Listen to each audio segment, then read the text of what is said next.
The Edifice Complex podcast is brought to you by DCM, the Drawing Specialists, Blue Rhythm Commissioning Software, and Sensor Suite, the future of intelligent buildings. 3, 2, 1, hit it. And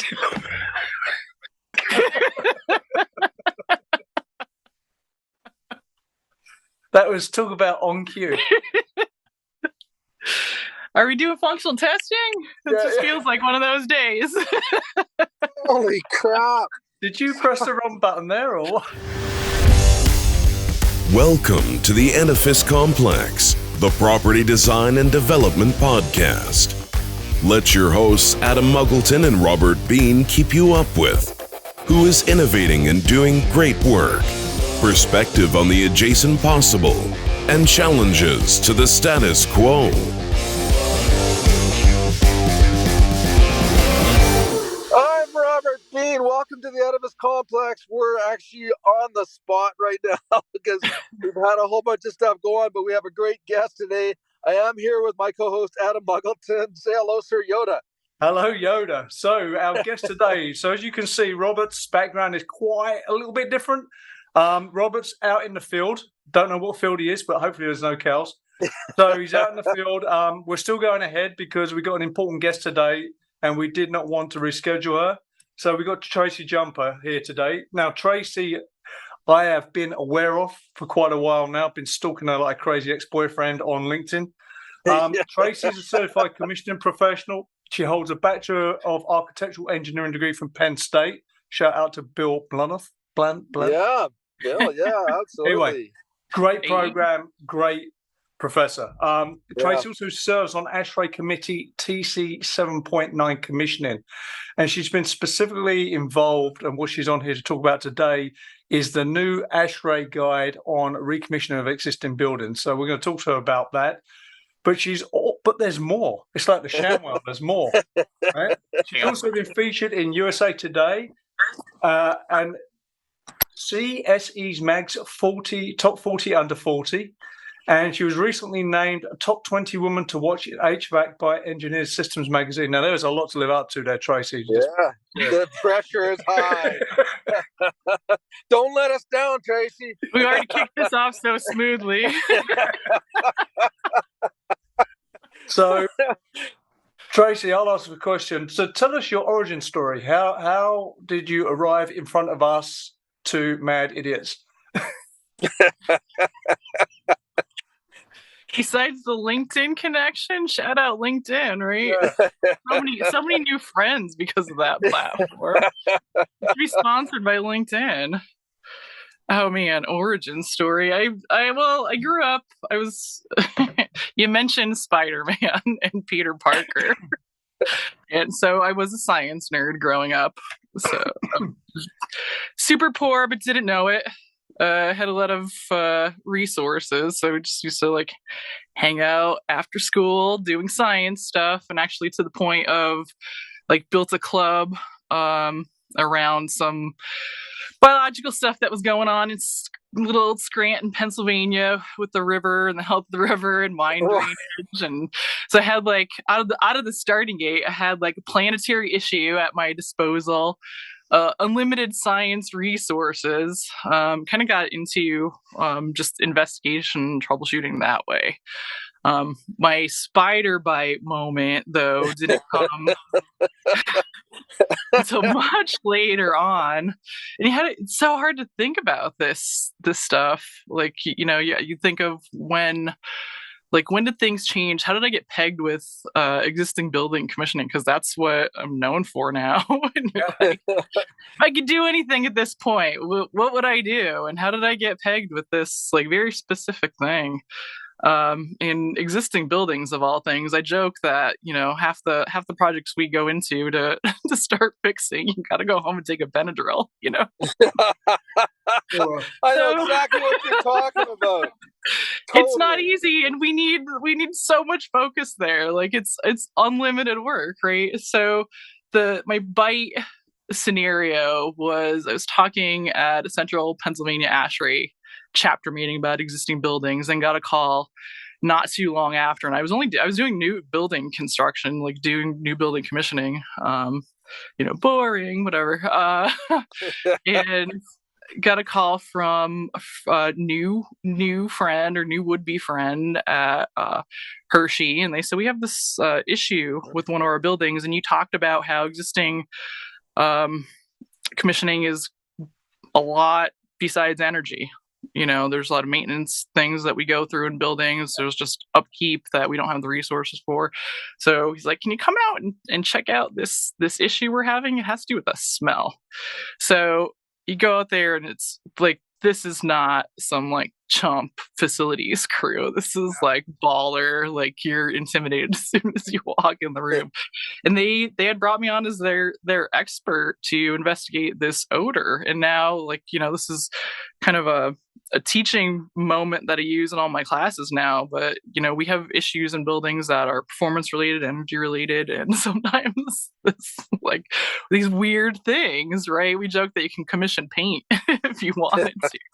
Right. But so it was like five-star facility, big convention center. It was a super awesome facilities team, and they brought me in as their expert, and that was like the start of the end for existing buildings. We fixed things right up, got in at the right time. Then from there it was like, oh, can you check this out? Check that out. And as soon as an issue came up, it was just called on for the expertise. So, and tried to get out of it at some point and go do some ESCO work. And that turned out to be really not good. I call my ESCO sabbatical, but that's the nicest description I've ever heard. So, everybody needs to have one of those. You try to get you kind of get sick of things at some point, but you do get pegged with this expertise, and you're like, wow, why am I doing this? Because things get exhausting, but you get drawn back. And so that was, long story short, spider bite, just checking out a simple issue that had complex repercussions and a complex solution to it, and that was it. And then was there SME after that, and we fixed a lot of things. And I mean, great. It kind of sucks talking to you about clients that have issues, but the smart ones bring you in and you fix stuff, right? And how many things do we have out there that don't get fixed? Yeah. Well, like you said, there's no shortage. I mean, in the commissioning world, it's a full-time career forever. There will never be a shortage of a demand for people that need to come in and look at buildings. And Adam, we've talked about this before, the multidisciplinary aspect of it. You have to have knowledge of the building sciences, and you have electrical and mechanical and architectural and interior. And those people that develop those integrated studies early on, they make great commissioning people. Commissioning people are systems thinkers, right? Because they're building systems. Whilst you need maybe to be a specialist like a mechanical engineer, you still got to understand how the other systems interplay with that, the other disciplines interplay. You cannot be a silo person and be a commissioning person. That is a recipe for disaster. Yeah, jack of all trades, master of none, right? That's kind of our gig. And you guys were talking about that last episode, and so my background is very, very like meant to be like broad study like that. So there are some weirdos like us out there that do the whole thing. The program you did at Penn State, the reason I admire that and I admire Bill is that presupposes a building as a system of systems. You're looking at the architectural systems and the mechanical systems, right? Yeah. It's not just going, okay, you're a mechanical engineer, do that calculus right now. It's more very Vitruvian. Yeah. Have you heard of Vitruvius? Vitruvius, yes. Are you joking? Yeah, no, he's right beside Going very me. well. I had a beer with him last week. I take him wherever I go. Well, but you're right. He was one of the. When I think about the history of in environmental studies, right? And he talked, how back then what he was talking about in terms of why people were getting sick, and people were blaming it on the gods, right? Well, he was basically wake up, man. It's like the filth that you're living in and what you're eating and what you're drinking, and they almost killed him for it, right? But he understood all of that stuff, from all that ancient architecture and people and the 10 books. The 10 books on architecture had 10 areas of study that if you were going to build and architect a building and engineer it, which they didn't call it, there was no such thing as engineering yet, you were an architect, right? So 10 areas of study that and there were things like law and medicine and, all these subjects that you had to be a good architect and be a good builder. You had to be an expert in all these things. You had to understand the process and the background of what was going on in the building and with the people. And that's so important now too. Like we do existing buildings, the one main difference is it's a living, breathing animal. You have people in it, so using it, we'll abuse it, we'll break it, everything. Isn't this the origin of the word charrette? Wasn't it a charrette like this trolley? I like a master architect would carry with all their tools and notes and things. I think some Lebanese French guy told me that because I used the word charrette. I pronounced it like an Englishman, which is obviously wrong. And I was corrected, and then he gave me the whole backstory of it. It was fascinating, but I can't remember. Oh, cool. Yeah. Hey, so Tracey, a sidebar question. So is it easier for an architect to become an engineer or an engineer to become an architect? You're asking somebody who identifies more as an engineer but has these architectural tendencies. So if you got to be an architectural studio mentor as an architectural engineering student, you were like, that was pretty posh, like that was the elite, because then you could flex, you could be this engineering student, or could also flex your creativity, right? So it's like, I can do graphic arts. I got bopped on the head by my architecture professor and said, you are not crap, you can hang out with our architecture students. For a Venn diagram, like architect, which is creative, so in my view, like buildings are actually sculptures, right? They're art forms. And then there's engineering, and in the Venn diagram crossover there's the architectural technician. Is that the half baby of both of them? I don't know. Yeah, I don't know. I was built that way to kind of walk the line, so I'm kind of biased there. I think I could pull off architecture, but it's not as easy as it looks. No, it isn't. And we can't forget interior designers, not decorators, but designers. And I'm a defender of their cause, because when I think about the role they play, like a proper interior designer, 4-year degree, 4 years of articling, they have the same ethical practice requirements as engineers and architects do. And when I think about their ability to understand structure, electrical, mechanical, and organizing, all of that, including everything to fire escape paths, right? Yep. And you're talking about density in offices and how those have to be laid out to make sure that you're not. I mean, that field of study, again, sidebar, I don't think we shouldn't ignore them. I think they're a big part of that Venn diagram. So we architects, shouldn't engineers. ignore them. Yeah. We're already segregating them in conversation. Them, those people. Oh my God! Thanks, Tracey. Now I know for sure. Okay, so when I started out, one of the projects I picked up as in new construction commissioning, when I had my super mentor left me, so you're ready to lead now. Go. I walked into one of these. Booted you out of the nest. It was fly. Land head first. Smack. Reality. So it was one of these like architectural, like construction project meetings. Had it's like 15 years ago now, but had everybody in it: architect, engineer, all the construction managers of the whole thing, the interior designers, and they would be very adversarial. And coming from Penn State, I was happy-go-lucky Vitruvian. Let's all work together, harmony. Plus it was still very green, so I didn't know. I'm like, everybody works together. I've seen these videos of these documentaries about, and so they would immediately, the jokes, like the zingers would go, and I came from both sides, or I felt like it. So I'm like, I can do these zingers all day long.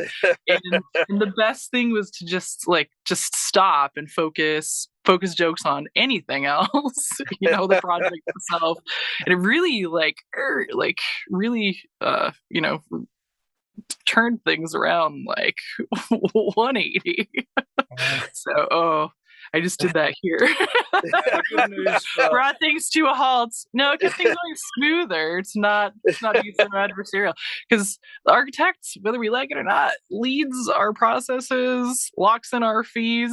So there's another podcast that we can do. Right.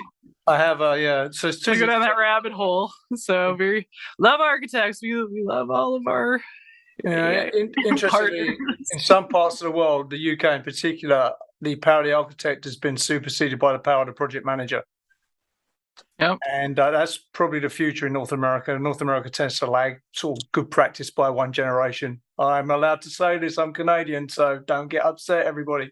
Right? But that's the reality. You're gonna make me choke. Take us to your leader. It's an architect. So. But the good news for ASHRAE in particular is that you came down on the engineering side of the line, right, rather than the architectural side. Rather than sales, I'm just kidding. So let's talk about that. So before we get on to ASHRAE and existing buildings, you're a top 20 woman to watch in HVAC. You're a top 40 under 40. Now, how are you doing all this? There's some good. You've either got a good PR person or you've got Ari Gold from Entourage working for you. How is this all happening? I think passion is contagious. So, which sounds kind of like awful. So, like, there's that interview vomit out of my mouth as I say here, like. So, but seriously, like you guys know, with all the podcasts content, like how do you compete with everybody? How do you you don't set out to do those things and lock down the awards. You just like what you do, and people recognize it and don't forget it, which is a weird effect. But so I was nominated by a guy I worked with in Pennsylvania, and just like you keep in touch with certain people. I've worked all over the country, so they make impressions on you, you make impressions on them. And I mean, the world of good workers is very small. We've got a lot of engineers and a lot of people in our industry. That was very diplomatic. I like that. you latch on to the people that are good, right? My God, like right there, Tracey. Very that was 60 seconds of some of the best advice anybody could get on any of our podcasts right there. Yeah. Yeah, absolutely. That was a home run.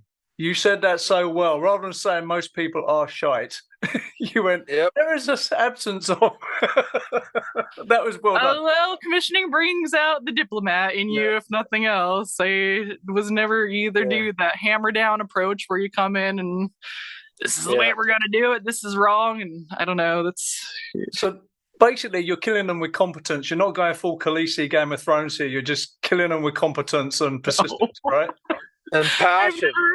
I've never been able to have any dragons, and I think it would be met with laughter. Well, I salute you for that, actually. So, well, have any? I know it's not your approach. I know. I'm a dragon guy all the way, all day, every day. I don't know about you guys, but I'm guessing neither of you have ever used Eeyore as a mentor. You would dump Eeyore in a heartbeat. Right? It's to the head from me.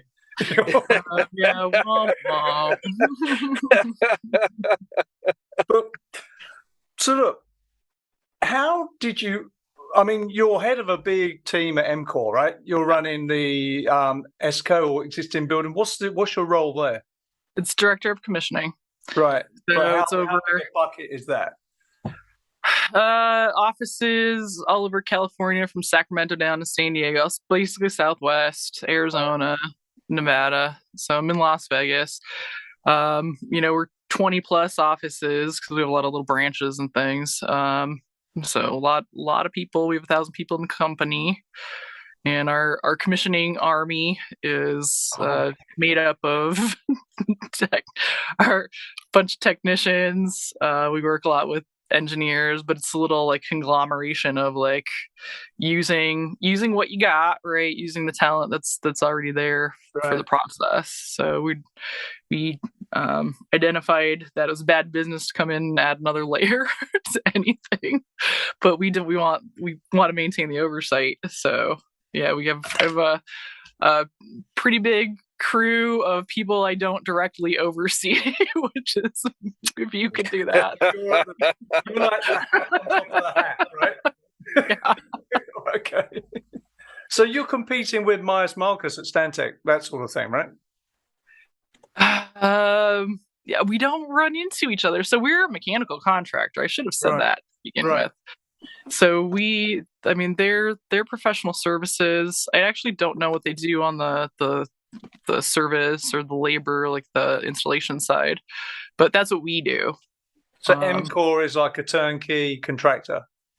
Yeah, basically. Right. Okay. I didn't know that. Actually. Yeah, and they're kind of great weirdos too in the industry, because my bosses, when we got together, it was, how do we, they identified some quality control issues, things that we probably all complain about pretty regularly, some gaps in the process, some gaps in, there's too much overlap or not enough when you're coordinating different systems. So they saw that with chiller plants and, automation people versus HVAC people, and putting all that together. So they're like, we need to insert this commissioning process somehow. We don't know how. So that's where our conversation started. Well, that separates them from the pack, because there's not many contractors who would even have that thought, let alone follow through. So, yeah, totally. It's an uphill battle for sure. So even internally to kind of grasp, wait, what are we doing now? It took a little bit to get rolling, and now we're kind of cruising. So it's nice. I can take time and do some podcasts. Yeah. Nice. So Tracey, as a mechanical contractor, and obviously you guys, 1,000 employees, you're doing commissioning on your own projects, but do you also sub your work out, your services out?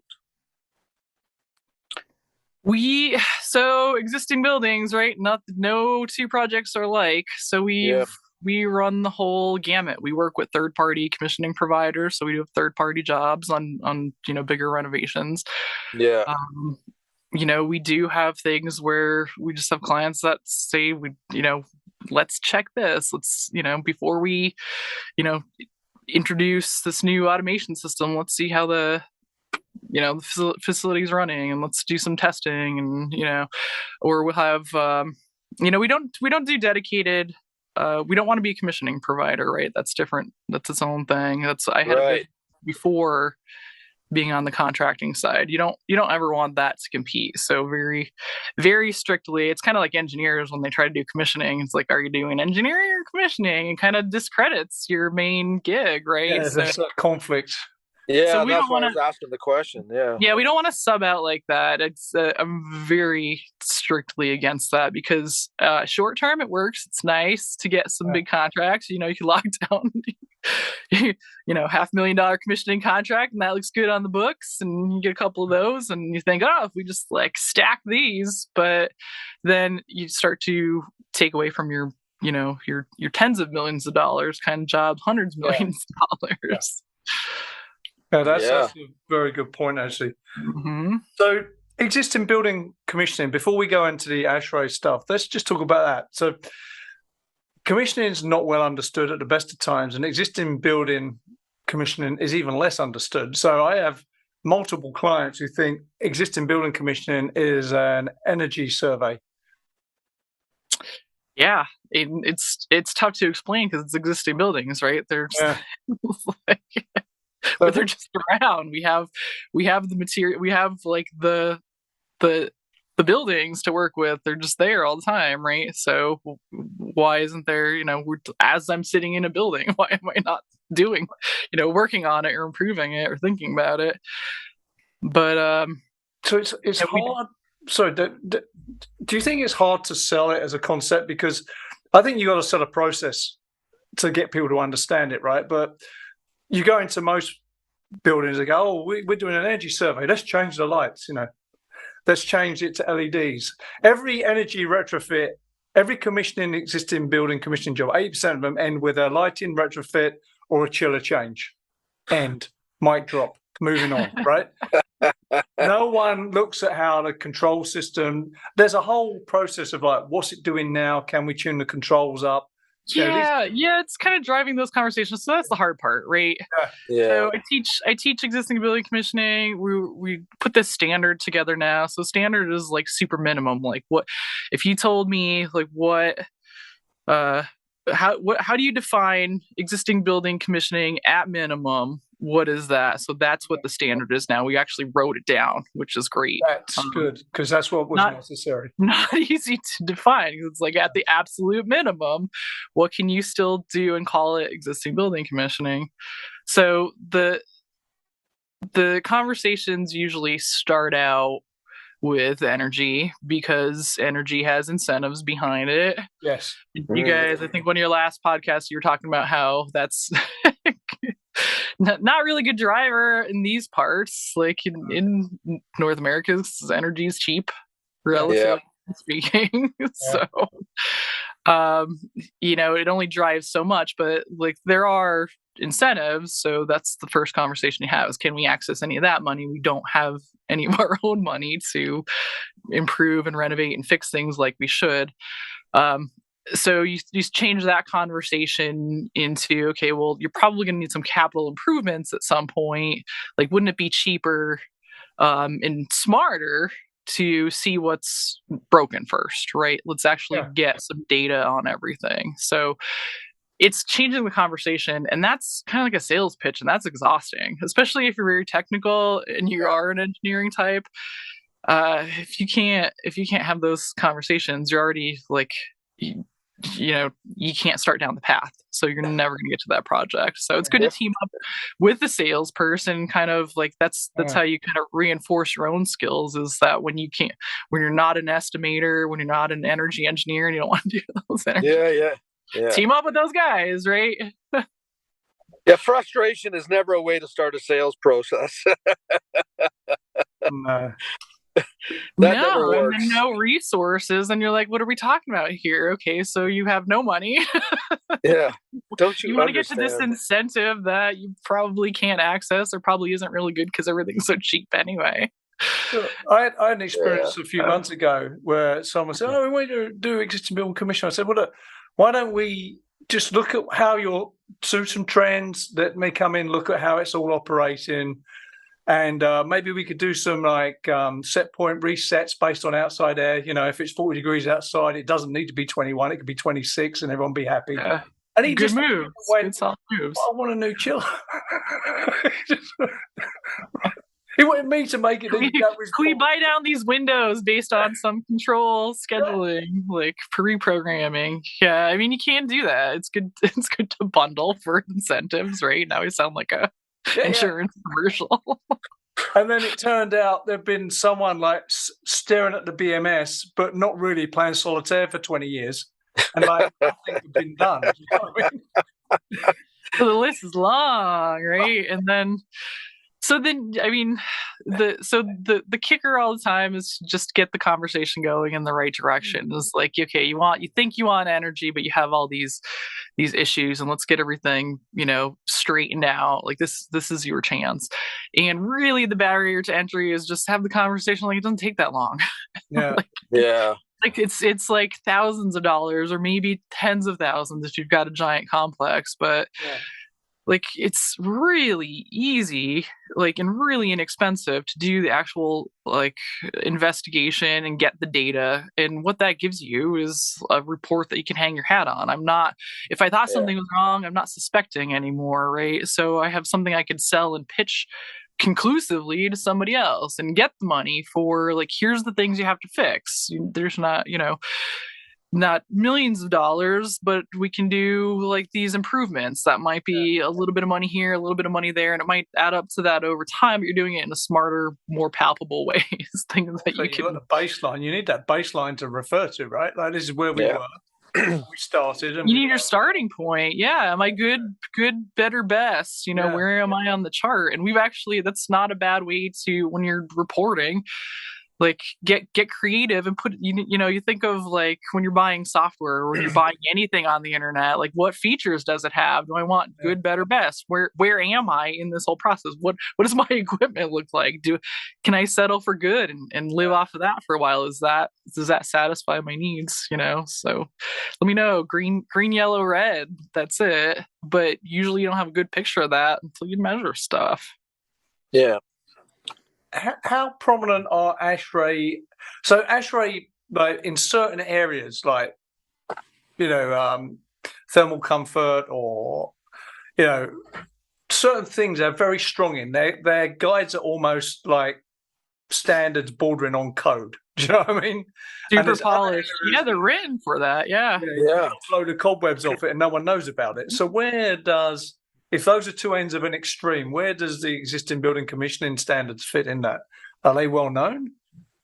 So, first of all, it'll be standard 230. Right. So, the commissioning process for existing buildings, when I was looking that up, it's a culmination of a lot of guides and resources and professionals from all of the, I can't remember how many certifications you said that we have for commissioning. 16. 2 years ago, I checked. It was 16 alone in the US. That's just the US. So Wow. I don't know if we have representation for all 16, because a lot of those things don't address, a lot of those outfits don't address existing buildings particularly. But as representative as we can be, and I do feel that so it's Special Projects Committee 300 that runs this, which is a subset of the original TC 7.9, and then now I'm like ASHRAE numbers, blah blah blah blah blah, right? But so just sitting on the committee to give you perspective, I feel it's pretty balanced. I know the committees ideally, when you have a standards committee like that within ASHRAE, they're meant to be balanced. You can't have too many too many people from a certain company or academics or private or whatever. So like ideally that's what it's supposed to be. Doesn't always happen, as we know, if you've sat in some of these meetings. So it's not exact science. We can only, you can only do what you can do with the resources that you have sometimes. But this is pretty balanced. I was frustrated, just the same as we have in the industry, is that you have a lot of people claiming they do existing buildings. They're like, just apply the new construction process. And you're like, wow, you've never been in an existing building. Like, sure, okay, try to walk in an existing building the same way, especially like ones that really, need a commissioning process in place and need to be meticulous, like mission critical, where there's like layers of security. Like, okay, walk into that place the same as you can in a new construction project. And tell me how far you get. You might get on the front lawn. That's it. And then there's, just talking over all the complexities that come with the building in use and production facilities and all that. So I was frustrated that it seemed like there were a lot of new construction people that were in those first meetings, and you sit and you're like, this guy's never done an existing building commissioning project. It's like, what designers? What are you talking about? There's no designers in an existing building. There were. You could argue that they might still be around, but that's not how this works. You don't count on that, so it's completely different. So I think that washed out of the first couple iterations, and they're true solid experts in that now. So I mean, if you take one example, like we'll take for example the U.S. military, naval, whatever. I mean, the whole all the divisions and all the locations around the world, and how Adam, this is your area. The lack of inconsistency in design, whatever the local practice was for architecture, engineering, electrical, mechanical. I mean, it's a smorgasbord. I mean, it's just everything. I used to do a lot of work with the Corps of Engineers on different bases around the empire. Okay. Classic American, right? And the Corps of Engineers are really good at standardizing things, right, and trying to keep delivery like wherever they go. But they would struggle because one, they were forced to work in metric outside the US, which was interesting for me. It's hilarious as well. But they did it, right? They recognized that. Yeah. But also, in the commissioning specs, they used to have these little translation boxes. So they'd specify like NEB and ACG and TABB, and then they'd have these little explainers about the differences between their specs and their requirements. This is how messed up our industry is, right? But when it comes to existing buildings, God knows how you deal with that. Now, your committee so the committee you sit on overlooks all the commissioning standards, right? Yes. Yeah. But you've been particularly involved in the existing building standard, right? Yeah. Yep. So let's talk about that, because what I was really glad to hear you say, what you've managed to do in this iteration of the standard is like lay out what's the basic, like what are the steps, what are the requirements? Because standards that don't list that out, that subsequently get specified, are horrendous. So at least if you've got this being specified, then there's something people can follow along to and bid. Am I right? Yeah, it's super dangerous, and you get into conversations about how you kind of try to anticipate how it's kind of like naming a baby, right? Which I have no experience in, but I always think of like how difficult that is to like how is this name going to be? What nicknames are going to evolve out of this is going to be representative of this little person. It really does. So we have had discussions like that about how will this go down in LA, and how will this go down in the Midwest and New York and all over the rest of the world. How will this standard be abused, and what we don't want to go over the top with it. We don't want to say what we should do ideally, because that's not going to happen. It's just not going to happen. You just can't do it. But we do want there to be this minimum version of this process that people do to make sure that there's some kind of quality control, measurement, some kind of a little bit of meticulousness to our existing building, management process. So there were a lot of conversations about, local jurisdictions, how it's going to be handled, and trying to come up with an average of all that is not easy, because just cities versus countryside are completely different. So and there are a lot of local laws already that would start to cite this immediately off the presses, so it's a lot of pressure. The Edifice Complex will continue in just a moment. Can you find the drawing and supporting documents you need in less than a minute? Now you can with Echo. It's simple. Just type what you're looking for and press enter. Echo knows your building. Speak with a drawing specialist today. Ask about our special offer of painless onboarding plus 6 months free with Echo. Visit podcast.thedsoffer.com. That's podcast.thedsoffer.com. And now, back to the show. We had Jerry Udelson on a couple of times. He was talking to, I think, Adam, there was over 600 building programs green around building certification programs in the world. LEED is 100. Yeah, right. Wow. And I know that several years ago, our ASHRAE 55, which stands in North America as a thermal comfort standard, there was an organization that wanted to introduce a new thermal comfort standard into the marketplace. And they were seeking funding actually from the Environmental Protection Agency to do this. And, we challenged them on it and said, by introducing a new standard, you're going to create more confusion within the industry. And we looked at their draft version of their standard, and there was no way it was as comprehensive as the ASHRAE standard was. So what we end up seeing over a period of time is if that particular segment that was catering to that new standard, is it would degrade the messaging that's within the ASHRAE standard. Oh, yeah. And which is what we didn't want, because we've worked so hard to get the level of knowledge of the 55 standard to where it is today, which is still minuscule. Like, it's not like it's used everywhere, right? The last thing we needed was quicksand underneath our feet, and then all of a sudden, it's that's done. Gone at all, yeah. Yeah, right. So, Trace, I feel for your guys' committee and having been on ASHRAE committees for a long, long time, the efforts that you put into that document is huge. And to get it to where it's been reviewed and gets published, and now it's out there. It's not out there yet. We haven't seen how it's going to be received. Well, right, so and it's through the public review process and onto publication. So that's where we're going. So we will see how it goes. So you're going to be entering a field where there's other commissioning documents out there, Adam, and you're like the whole your brain. What's between your ears, Adam, is like the holding basket for all of those things.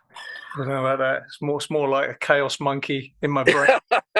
But so, this is really important for our listeners to understand. It sounds great. Oh, I'm on the ASHRAE committee and I get all the kudos for that. It's actually work. And ASHRAE is ASHRAE has outsized influence outside of North America. But I've worked in 21 countries. There's ASHRAE documents specified everywhere. Right, so it actually does matter. You've got to strike that balance between not being dictatorial, but being enough to be right. That is a really hard line to find. Yeah.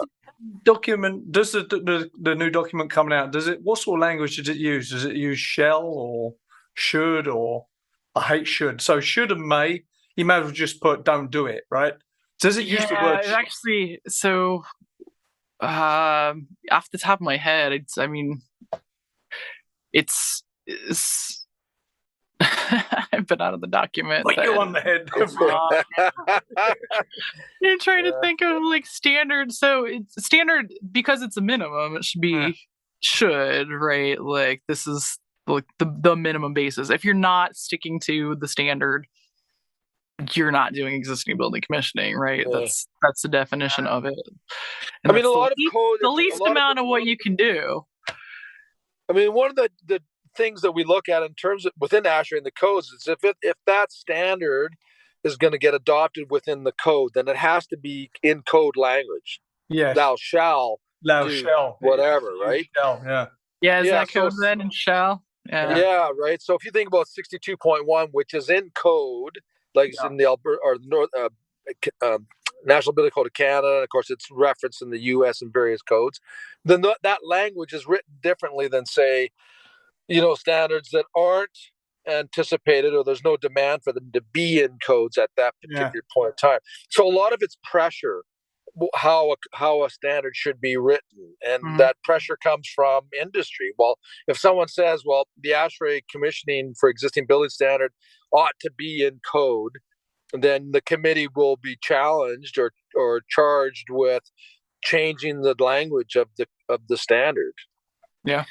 And that process, and I've sat in those processes on standards before, and it is adversarial, because now you know where it's going to be used, and you know what absolutely the monetary repercussions are, and you can see who can benefit from certain things, and the legal liabilities that are associated with it. When you start demanding people do stuff. But again, like for our listeners, this process of writing a standard, just to write a standard is huge. It takes a long, long time because it goes through a really rigorous process. And there's a reason for that, because we're looking for a high quality document. Yeah. And when that document gets used, as Adam, as you pointed out, gets used around the world, it's got to be able to stand the tests, right? And that is the local demands on that information and how does it apply locally. Yeah. And then if you take that standard and you say, okay, well, now there's a demand from society or within industry that we ought to see that in code, that just elevates the requirements within that standard. And ASHRAE have done a great job around the world for it. So have ISO and other organizations that write standards, right? But it's not an easy thing. And ASHRAE does take a lot of heat for taking a long time to do stuff. Yeah. But you think about a lot of our standards have been around decades, and they get used, right? And they will be tested in court. Yep, absolutely. No, that's so I was gonna say that's a testament to. I can't. It's such a long process. I can't even remember. So the last time I edited something, like we went through public review comments, but the last time we edited the base document was more than 6 months ago. Yeah, so it's been just through the editing ringer since then. So this is why I'm always impressed with NFPA. They update everything every 5 years, and it's on the nose, just boom, boom. Yeah. They must have a tight team doing that. A cool thing about this committee and the reason has a special projects connotation is because it changes so rapidly, and it's still kind of newish that it's on continuous maintenance, like boom, boom, boom, boom, boom, which is still like months or like 2.5 a year point, but it's one of the few that are just like on the constantly changing like that, and set up a little bit differently than some of the other standards and guidelines. And the other thing to understand about ASHRAE is, there is a cultural aspect to it. It's a North American culture, right? It's written around North America for North America. It just happens to be exported all over the world, right? But in certain, let's call them frontier markets, if you put the word should in, well, I should be married to Beyonce and a billionaire, and I'm neither of them things, right? So, if you're in a frontier market, you've got the word should, may, might, unless it says you must do it or I will kidnap your children, it ain't getting done. You know what I mean? It's just not getting done. Good suggestion, right? It's just a suggestion. Next. Payment on time. Well, before this, we didn't even have the suggestion. So that's the main thing, is why didn't we not have this a long time ago? Why was this not first, And it's because it's a wild animal, right? It's fingerprint and it's daunting. How do we put a standard together for, every single building is not the same from one to the other, and then even if you designed cookie cutter, like say you had a solid design standard that was kept from building, you put people in it and it's, it's like a COVID sneeze. Like, we can tell you wear masks and have good hygiene, but as soon as somebody coughs or sneezes, we're like, oh, that's in the wind. You put two people together. It's like, where is that? So there's an amount of uncertainty that really makes it complex and kind of scary. I think the ASHRAE energy audits, like audit 1, 2, 3, the way they scaled that up and made that sort of generic applicable, that was quite a nice line they threaded there, I thought. So I'm hoping the new standard can sort of do that, because it does apply rigor and a framework to do something. Yeah, and thoughtful of business too. Like this is a business. This is something that people have to write contracts around. Yes. So if we're putting a standard to it, like how do we contract? How do we make it so that it's not this infinite? Let me keep finding things in my building. Sometimes I wonder if ASHRAE understand how important their documents are sometimes. You know what I mean? Everyone's sitting in a room drinking coffee. Dude, you realize this? We do. You sit and you're like, how is this going to be abused? Where is this going to be broken? What can we fix up now? We anticipate we're going to run into that anyway. Because you always, even with the minimums, you'll find people trying to undermine that and discount that as much as possible. They will here's where we left too much place to interpret. Or here's where we didn't leave enough. That kind of thing. So it's really stressful to sit and do that. And then the catch-22 of that is that you have the people that are technically the best at what they do on this committee, so they're not operating to minimums. So you kind of have to force yourself to say, if I had to do this with the least amount of things possible and the least scope possible, how do we put the outline of that together? And you're that's the thing. I would never do that. I'm on an island. Everything has to be bought in by boat. What's the minimum here, right? That's great. What's the one book you take? What's the one thing? What's your one item? Yeah. Well, if you think about it, and I've used this before in our seminars, is that, and Trace, you talked about in terms of cookie cutter designs and standardization. We just take a step back into your conversation there. What our audience, if you're not familiar with the process or the industry, if you got on to a continuum, right, and you looked at and you said, okay, well, today we're going to go into an existing building and it's going to represent this. But the next building next door to it is not the same in that time frame. But if you keep going back in increments of 5 years, you know, and you go back, you know, to like 50 years ago, and that's an existing building, just like the building in 40 years and 30 years and 20 and 10, now you begin to understand the complexity, because there's just so many different mechanical rooms and electrical rooms and architecture in one particular part on the continuum. But when you start to travel on that continuum and you get to see just how difficult it is for somebody in the business of commissioning existing buildings, and you know, it really explains just how important it is for someone to have that diversified knowledge. Anyways, I wanted to go back and draw the people's attention to how complex this is. It's not about looking at a building. It's looking at a continuum of buildings over decades, and none of them are the same. Yeah, everything's unique. Great. Okay, so that that's why nobody wants to do this. Exactly right. That is exactly what everybody feels looking like when you start down the path. And I want to be like, no, it's not that. Yeah.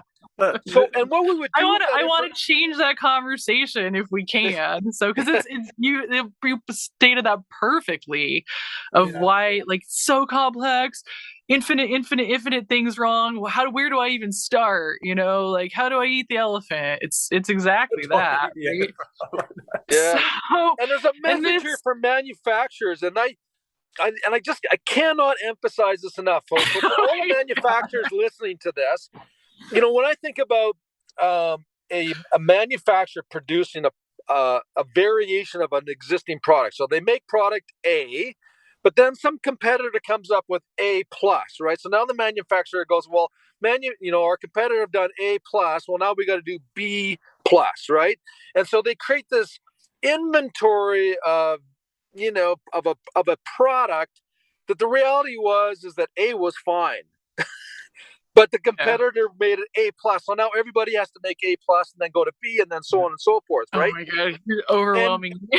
Yeah, it is overwhelming. So think about it. Can I center this chi? we need to have a Zen moment. Breathe, Robert. Yeah. Good luck, everybody. Yeah. And you're an industry veteran who knows how to fix these things and do these things.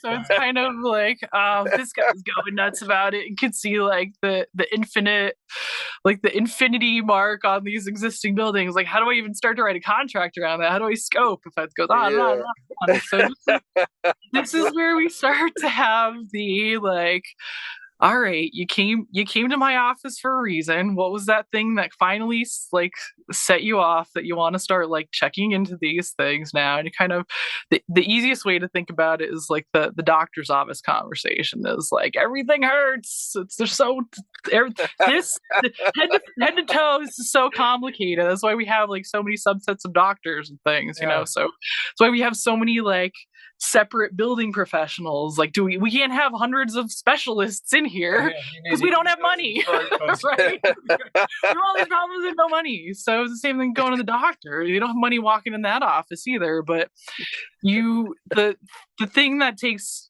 the existing building industry from being like totally overwhelming and like endless to like palpable and let's breathe and let's like actually let's be effective and take some action is talking about is starting like, okay, why did you call me in? We're like, what hurts, right? Yeah. So when you go to the doctor, they can scan your whole body. They can take your whole system apart and disassemble you and CAT scan. I can do that with the building too.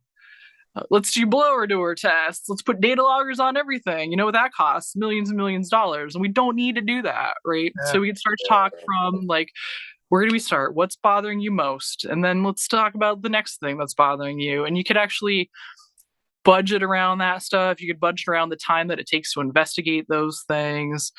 You need a little bit of background to size up like the, what are the tasks? What am I going to investigate?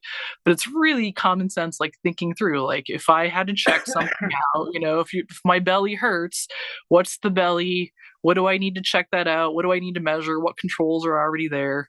So it kind of like, okay, that seems a little bit more manageable now. And then the more you talk, I think you have to have about 4 conversations about your existing building until you get to the heart of the matter and really like zone in on what the issues are, how to solve them. Here's the contract, here's the PO, go to solve it. Here's my answers, So everybody can do it. It's a lot easier than that. You highlighted we need more existing building professionals. You've highlighted a couple of really important things there. Like one is there's an inquiry, right? It's like the 5 whys. Well, why are you here? Well, my boss is going to fire me. Why is he going to fire you? Well, the building's too. Well, why is the building too? You have to go down this ladder of whys. But the other thing that can be very therapeutic too. Exactly. Yeah. The other thing that's really clear is client management and communication skills are key here, right? Oh yeah, totally. Yeah. So Adam, someday we're gonna do a podcast on that with the communication experts. Tracey, you're infectious. Like people will listen to you. And we'll see. But there are just some people that maybe have, we kind of talked about earlier, but they have the knowledge and they have the skills, but they're not able to create that connection with the client. Yes. To take them down that path into the directions that they have. And if they're not leading, then who is? And sometimes the clients, if you lose that ability to lead with your confidence and your skills, then the client oftentimes can think that they're in charge. Well, they are in charge, but they can maybe lead the dialogue in a way that it shouldn't go. And you just have to say, time out, hang on, And we've seen, in many ways, that's when you do about forensics, right? Yeah. It's the same conversations, yeah. Yeah, it's the same conversations, right? Well, there is a forensic aspect to this, right? So management skills, selling skills, and there's a forensics phase. There's like a tweaking phase, and then there's a project phase, possibly, right? If it's a big issue, and you've got to be able to navigate your way through all that. It's a much harder thing to do, I think, than people realize what we're talking about. It's easy when you are built with a knack for that and have something in your history that, I joke that I used to break things a lot, so I had to learn. We had no money to learn how to fix them. So, like my first computer in college, like good thing I had computer engineering buddies. Not good.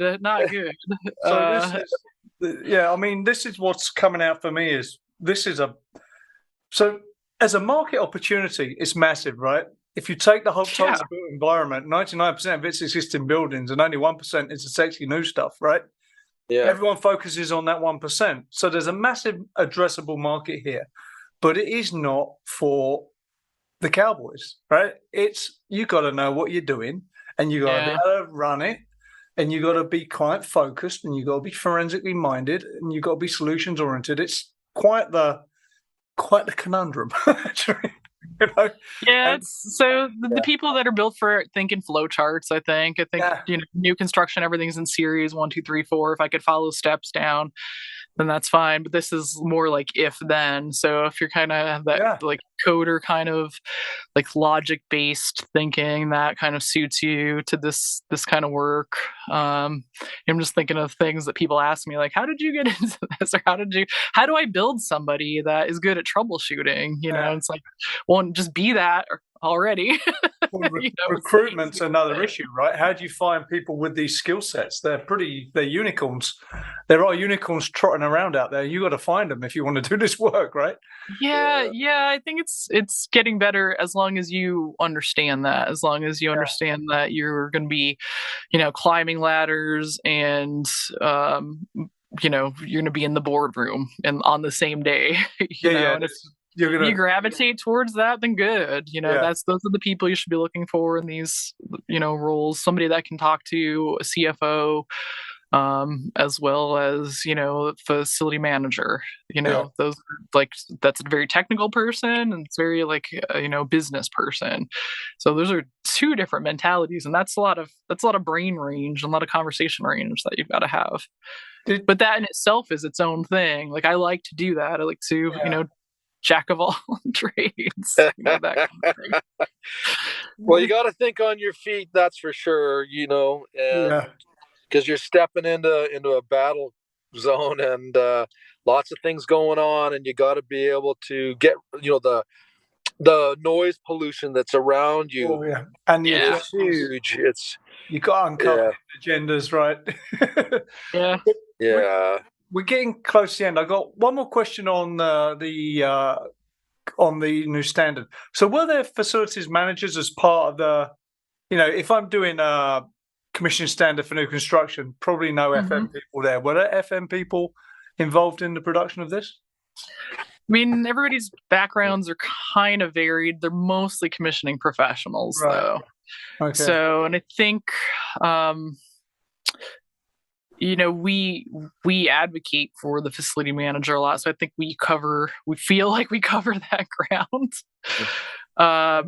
But it's a matter of, bringing those people to the table that, as ASHRAE members too. So we've got to be like the membership, needs to bring that expertise forth, so it's difficult to find commissioning providers.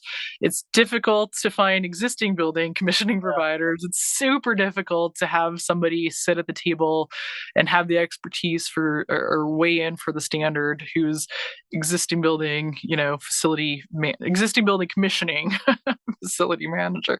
We do though. So we have, it's a lot of university representation. So thinking about it now, so we do have facility engineers and facility managers at the table. Yeah, so there's only so many of us. Yeah, I know. of all backgrounds. But yeah, we do. Okay, so we're coming up on time. We normally finish with a couple of quick fire questions, and then so no phone a friend. No lifeline. You want to go first, Robert? Oh, he didn't say it was going to be a test. Go ahead. You want to go first, or should I? Robert. So, as we kind of alluded to at the beginning of the introduction, I'm actually on site. We're dealing with a flood damaged building here. So, Tracey, existing buildings, right? This building has to be part of it demolished and then rebuilt. If you get involved in existing buildings that go through damage, and there's a recommissioning process, where do you start? Tell me, because I have to get after this. I'm going out the door. I'm going to be entering the You've got to see. zone. So with water, immediately, if you could see the damage, you've got to remove that part of it. So like anything mildewy, anything that's got water stains on it, you can only abate so much. And as long as you got all your hard surfaces can be cleaned, right? Bleach goes a long way with that stuff. And I did a lot of work with flood protection back in the Northeast. So water, you got to remove the wet parts. Anything fibrous, out, chuck it. Anything hard, non-porous, clean it, and then go from there. But we've got dehumidifiers in here now. We've got UV lights in here now, and we've got crews that are going to be removing. So with that stuff, anything that has mildewy, any kind of damage on it, it should come off. And if it can dry up, even with the UV, I mean, you've seen like the bio gunk fall off a coil. If it doesn't come off, that part's you got to get rid of it. So there's no way around it. So I hope your assessment isn't too large. So if you see me posting pictures from the hospital, it's because my mask system failed and I inhaled a bunch of stuff and I reacted. And I'll tell you about it later. Hammer and a checkbook is all you need. Hammer it all out and write a check. There you go. Wisdom on mold remediation or water remediation from Tracey Jumper. Yeah, let us Thank know. you. Cut it out. Right? Cut it out. Okay, so Tracey, I have so many questions I'd like to ask for the last one, but What my question is this: what advice would you give to a young female engineering graduate coming into the existing building space? Find a good mentor. I had one that which is good advice for anybody, male or female, but find a good, strong female. Kind of rerouted me in college. I had a lot of people doubting my skill set, I guess, coming out of high school. So when I got to college and was sitting in, going through my HVAC courses and just answering bonus questions the one day, we had these technical bonus questions on our, fundamentals of HVAC course, and answered a question about, I think, condensation for some reason. So like 2-point bonus question, condensation, some kind of psychrometric chart stuff, and a couple of those. And she's like, meet me in the office. So I went from like thinking I was deficient coming out of high school to getting thrown into like PhD research land, which was really cool. So somebody that can see that in you, gravitate towards that, because there's just everybody. It's tough to be green and new and be an engineer, no matter what your gender. And to be female, I mean, you always, unfortunately, like, I look younger than I am, which is great in my personal life. Not so great for salary discussions and expertise. So, and then flaunt the resources, because the first thing I teach national course for commissioning, and the first thing I know people are thinking when they're looking at me is like, what the heck are you going to teach me? But I'm there, right? I'm your instructor. Pay attention. So how do you, somebody that was, when I started teaching when I had maybe like 10 years in the field, so what are you going to teach me? You know nothing. And it's about making the connections to have the resources. I still don't know. you never know everything. I mean, Robert was just going nuts. He went into the rabbit hole of types of manufacturing on the half of year things come differently off the assembly line. How could you be an expert in that? Because I have friends that now that work with those manufacturers, and I could say, like, how many things came off the assembly line this year, and how different were they, and how many models were there? So use those resources, and don't be afraid to flaunt that. Like, I don't know everything, but I come wielding all thousands of people behind me. But these are my resources. These are my go-to, my lifelines, and that's what makes me good. Is not knowing anything really, is just making sure that I have the place to go to that has the end-all be-all answer for you, or the people that can figure it out. You're an expert on experts, right? What's that? You're an expert on experts.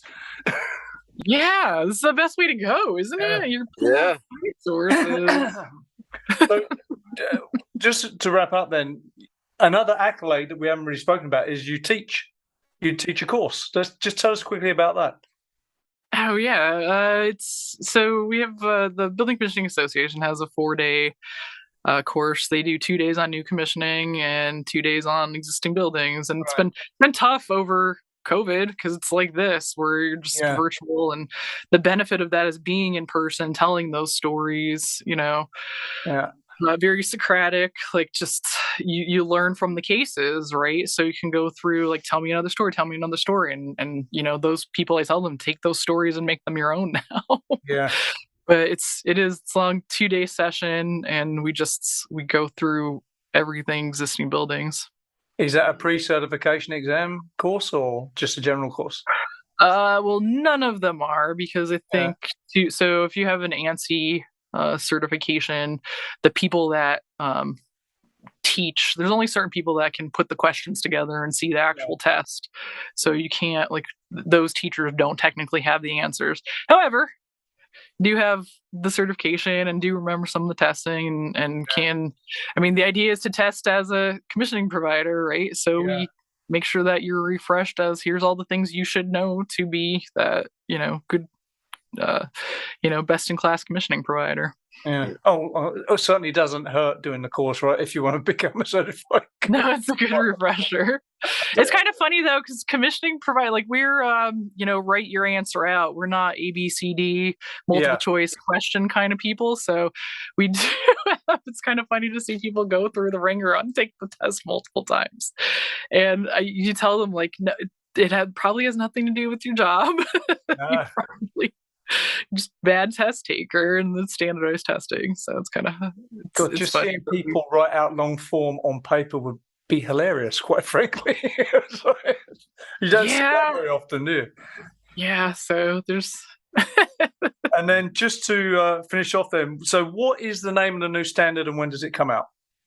New standard is ASHRAE Standard 230 is the standard commissioning for existing buildings, and it is in publication now. So typically, when things have been voted on and have gone through their public review sessions, which we've had, so we've the content has been out there. It's been technically available and reviewed by anybody who wanted to review it.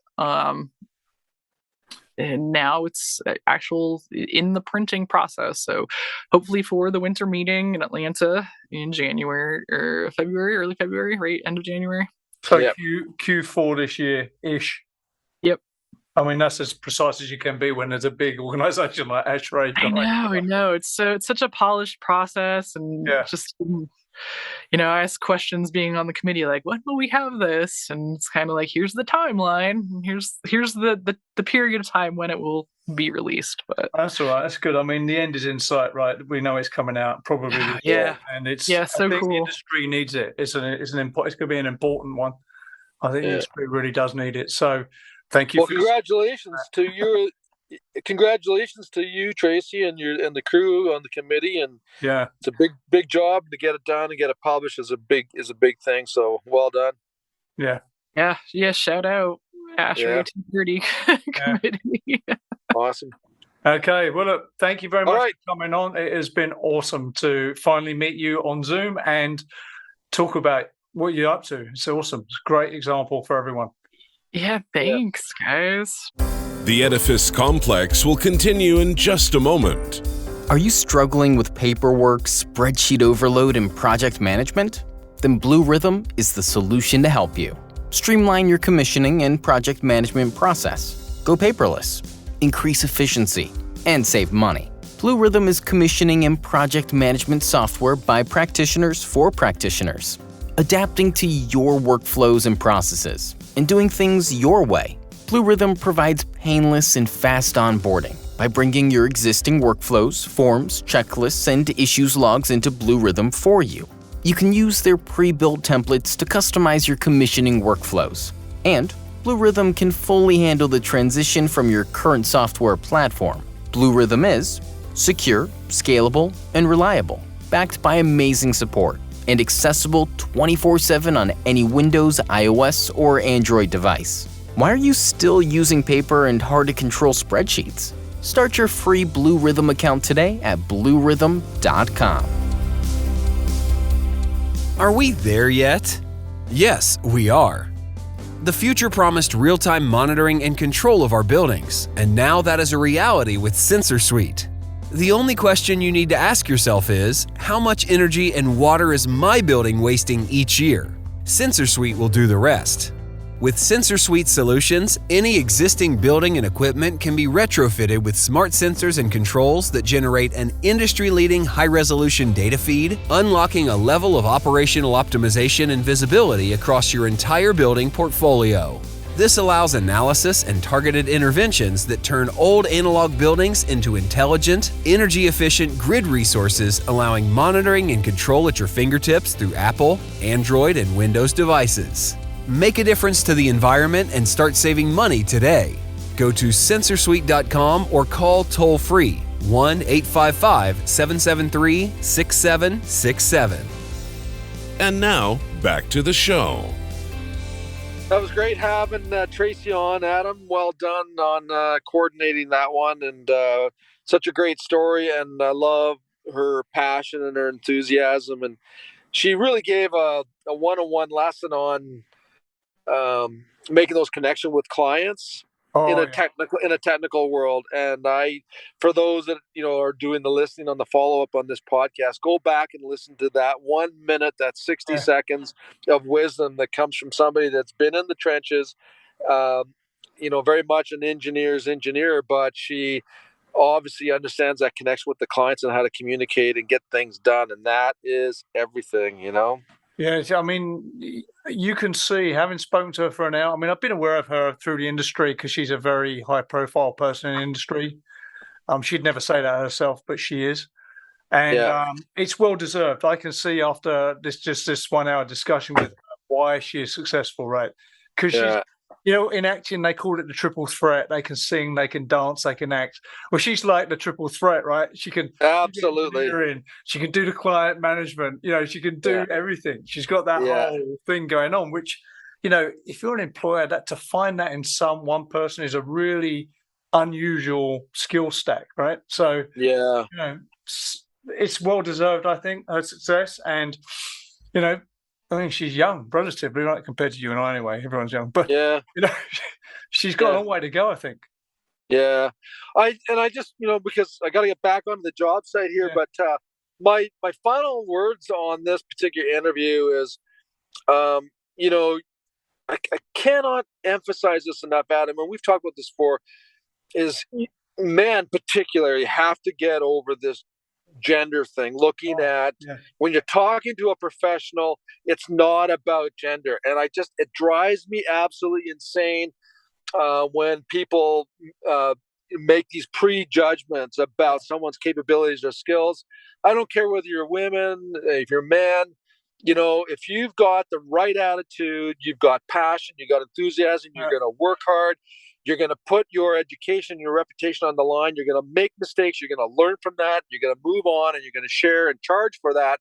I don't give a rat's ass who you are, And so Tracey is just a great example, not of a woman in the industry, although she is, but just as a great person in the industry, right? So that's what people need to see.